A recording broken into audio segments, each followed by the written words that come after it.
Hey guys, I'm back today with my palette roundup for the week. If you don't know, if you weren't here in the last video, I'm going to, instead of going through a weekly makeup bag, I'm going to start doing this roundup of palettes every week. So I'm going to keep the core items the same, foundation, concealer, all those things. I'm going to try to keep those consistent and use up products that I have.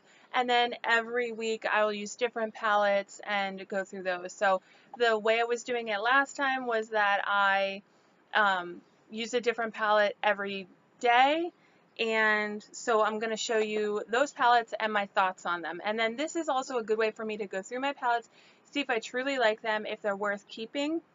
So starting out, I'm going to show you the Life's Festival palette from Too Faced. This is a very shimmery palette. I love this palette. So it has a ton of shimmers of different shades. You have your blues to the purple, green, yellow, pink. Now these pinks and the purple shade did bother my eyes because I'm allergic to red dyes in certain shades. So unfortunately I can't use those in the future. Sorry, I'm blinding you. But the blues, the greens, the brown, the yellow, I get a lot of good use out of this palette. I liked the highlighter, the Unicorn Tears, that was like a white with a bluish shift to it.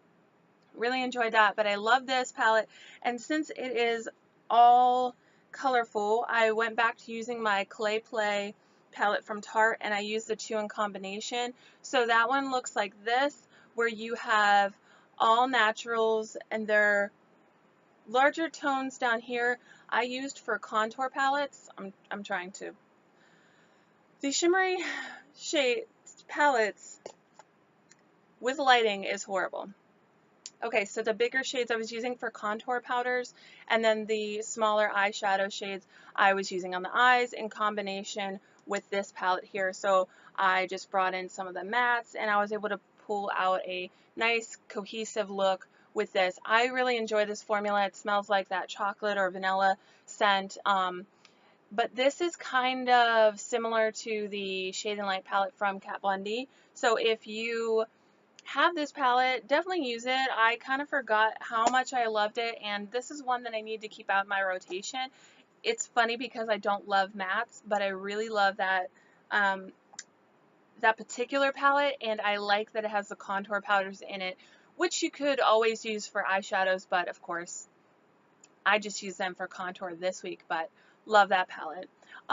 For another contour palette, I was using my Shade and Light palette from Kat Von D, and then I was using this one under the eyes, or this one, and then one of these two contours, but mostly this one.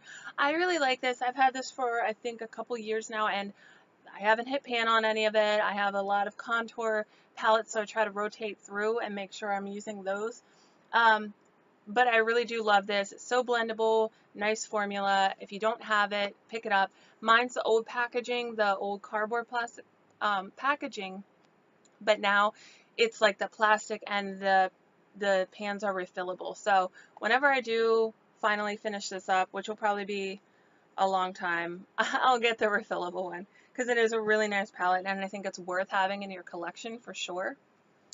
And then a highlighter palette I was using was a Profusion Studio Highlight palette. I got this like 4 Christmases ago, I think, and never touched it, but somehow always kept it in my collection. This has 6 shades, and you can see they vary from light to dark tones. This one I used more of a bronzer one day, and it actually worked for my skin tone, but it wasn't the best for my skin tone because I don't have a deep dark tan or anything.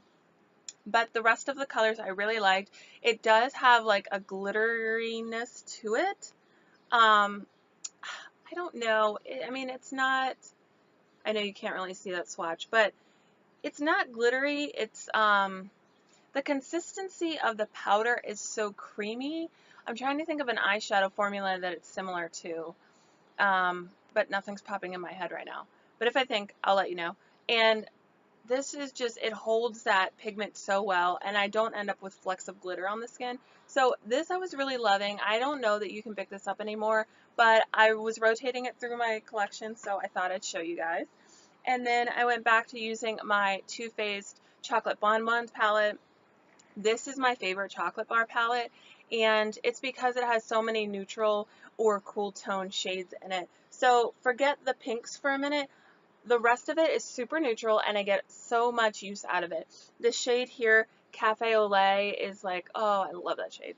It's kind of a grayish taupey brown and I really love that. I also love Molasses Chip, which is a little bit warmer, but it is so pretty on the lids, and the pigmentation in those shimmers in particular I find to be some of the highest quality from Too Faced. I know that sometimes their shadows are kind of hit and miss, but this palette was one of my favorites, and it continues to be a favorite of mine to rotate through, and definitely reminds me that I need to use this a lot more than I do. I also went back to using the Lorac Mega Pro 4 palette. This was the newest one, and honestly, when I got it, I wasn't totally in love with it. I don't know, there was something about it. The shades, I was kind of like, ooh, that's so pretty, but then when I got it home, I let it sit for like 2 weeks without using it. So, I don't know, something about the shades didn't really jump out to me for me to use it, but what I did with this is I did it a palette bingo style. So I went on the Google search engine, just typed in number generator, and then put in how many shades were in this palette, and then I went through and used the shades that I generated from that. So if you haven't seen somebody do that, search for the palette bingos on YouTube. It's a really cool idea, and it does help you come up with looks that you normally wouldn't come up with, but that's how I use this. So I came up with a greenish look, and then the next day I used a more neutral look from this palette. Not trying to use every shade in these palettes when I pull them back out. It's more of just making sure I'm using the palette in general for 1 or 2 days. For bigger palettes like this, I'll use it for 2 days. For the smaller palettes, I'm just using it 1 day, unless it's something like the chocolate bonbons where I'm like, oh, I know I can have 2 great looks out of this. I'm going to hold on to it for another day. But the smaller palettes that I'm like, they're in my collection. They're important enough for me to keep, but I don't ever use them. I've only forced 1 look out of that. But this, I had 2 looks. I really liked it. It's not my favorite Mega Pro, but it is really nice. And Lorac's formula is so nice. So it was one that I was like, yeah, let me palette bingo that and see what I can get. And I think that was a good way for me to use this, because it just inspired me so much more than looking at it and trying to come up with a look. Okay, so then I had the Double Duty Beauty Don't Quit Your Daydream palette from Tarte, and this is just a tiny palette. It's all neutrals, as you can see. Not a lot of variation in the tones, so I like it, but I don't love it. But I keep it because this is a nice palette to pull in with another palette that's more colorful, or what I used it for this time was I just pulled 1 neutral look and then I threw it in the bag and called it quits. So I really like it for the sake of neutral eyeshadows. I want to keep this in my collection because if I am going traveling, say for a weekend, and I just need neutral looks, I'm going to pull this palette because the shades are quality. They are really nice. It has that vanilla scent to it, which I like. It comes with a mirror, and it is good quality. It's just so neutral. So if you're really looking for a nice neutral palette, this is a good palette. I mean, there's not a lot of variation in the colors, like I said, but it is really nice. And then I also paired these 2 together. This is my Urban Decay Nirvana palette. This was a create your own. So these are the shades that I picked, and I tried to pick colors that I knew I didn't have in my collection and that were a little bit different for me. So you see a purple, a light pink. This is one of the moon dust shades, and then another pink down there. So they're all a similar shade range family, but I wanted to try to vary it up. So what I did, let me just put that down because I can't talk about it right now. But the Tartlet palette I also pulled in with that. So those are all shimmer shades, and they're all pretty close in color, as you could see. So what I wanted to do was pull in something that I thought would work very nicely with it. So I pulled in this because it has more purple tones to it. So I used this to set my eyes. I went in with, I think, Supermom, and then I used one of these transitions, and then an outer corner color down here too. So it was really nice because it really rounded that look out. And I used this twice. So I used this combination twice so that I could use up a couple different colors. So the colors that I was using in here, X, which is a pink with like an orange shift to it, and then the purple shade I used as an outer corner one day. That one is Backfire. It's so pretty. If you love purples and you're looking for a purple shimmer, that one's really nice. I also went into this, which is another pink with like a shift. It's just like a pink with a like a champagne shift to it, like a golden champagne shift. And this is Scratch, which is so pretty. And then just for curiosity's sake, I didn't use this, but the Moondust shade that I have in here is Space Cowboy, which is that kind of gray, taupey, champagne shifty shade. The last two palettes that I was using this week are the Jaclyn Hill palette.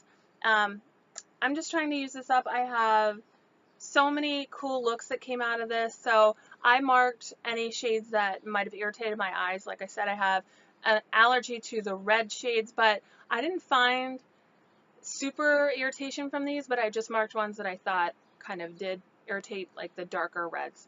Anyways, today I have this on my eyes. I have these 4 shades down here. I kind of did like a halo eye. I know it's pretty consistent all around. With these 2 shades are similar, so I put the darker one out here and then the more shimmery one right in the center. But so pretty. I love this palette. I don't know what else to say. There's so many different looks you can create. I have the Ulta one that has the names on the back, and it is that more silky kind of feeling. So I'm glad I waited till this came to Ulta, because I think I like that packaging way better than if I would have purchased it when it was first released. And then another huge palette that I had is this HD Pro Amplified 35 palette in Exhilarate from Makeup Revolution. And this has a ton of shades too. As you can see, there's a lot of different colors. There's purples, there's yellow, orange, blue, green. There's some pinks. I mean, you can create so many different looks from this palette. There's great quality in these. I really like them. I hear people say that they have trouble with Makeup Revolution shadows staying shimmery on them and looking great, but I've never had that issue, and I love this. It's a 35 pan palette. I believe it's $15, which is, I also believe, cheaper than Morphe's 15 pan palettes, so I think it's worth picking up.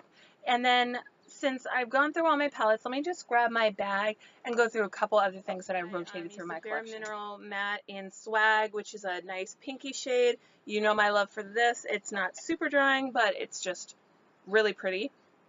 This NYX Lingerie Gloss in Eurotrash, which is a nice mauvey pink tone. I like the glosses a lot. They're not super sticky, but they add a lot of color. It kind of reminds me of the Anastasia glosses, where they're not super sticky, but you get that color payoff.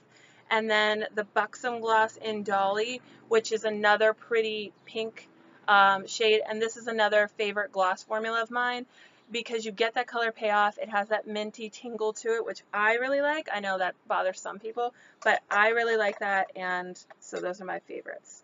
And another palette that I guess I forgot about is the Cosmic Metals from NYX. This is a nice little palette, but it's not my favorite. I'm glad I picked it up.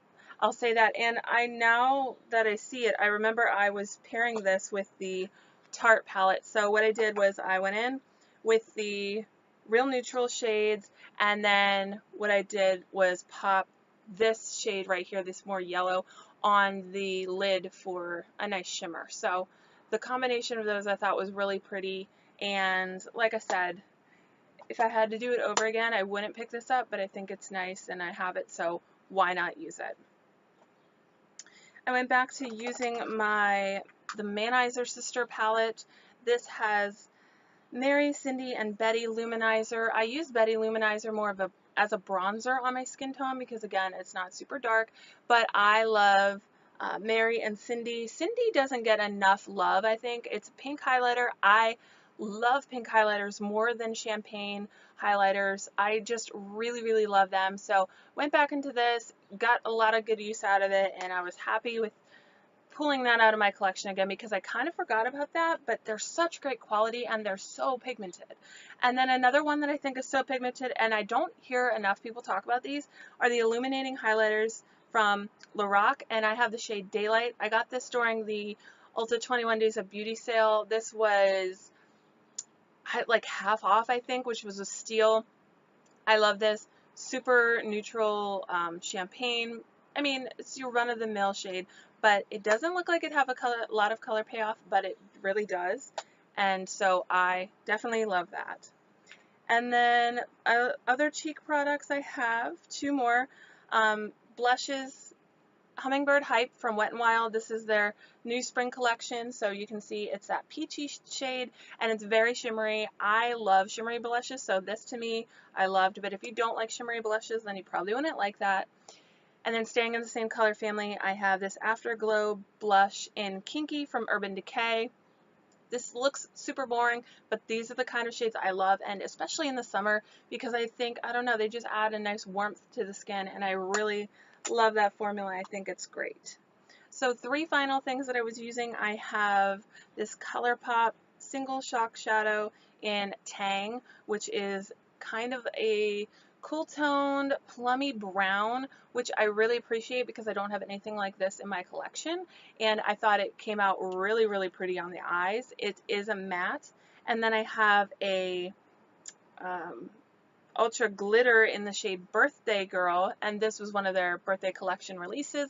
This is a brown taupey shade with like gold, silver glitters in it. It's just so pretty, and on the eyes it's so reflective. If you've ever used their shades, then you know what I'm talking about. It's just such a nice formula, so definitely love that one as well. And then this was kind of in my bag for a while. I rotated out for another single shadow, but this was Bella Ivory from Milani, and this is a satin matte, and I was using this to just set my lid after primer. So that's really pretty shade, but I find that I don't use this just by itself. So I was like, how could I use this up? How can I get some good use on this product? Because I know it's a good shade, I know it's good quality, but I just don't ever use it. So what I decided to do was put it in my bag and use it consistently every day, no matter what palette I used. Some don't have the brow highlighters that I like, or some have, you know, shimmery shades that I like to set with a matte light cream shade first after I put on my primer. So this was great for that, just setting and getting some good use. I was using it every day for like 2 or 3 months, so I really like that. Again, that was Bella Ivory from Milani, and I believe you can still get these, but I have quite a collection of these and don't go to them, but they are super great quality. So if you have them, pull them back out, start using them again. But anyways, guys, I've talked to you long enough. I mean, I could talk to you forever, but I feel like I'm just rambling on and on and on. But if you have any questions, please leave them below, any recommendations, whatever. I know there's some new subscribers, so hello, welcome. And I will talk to you guys in my next video.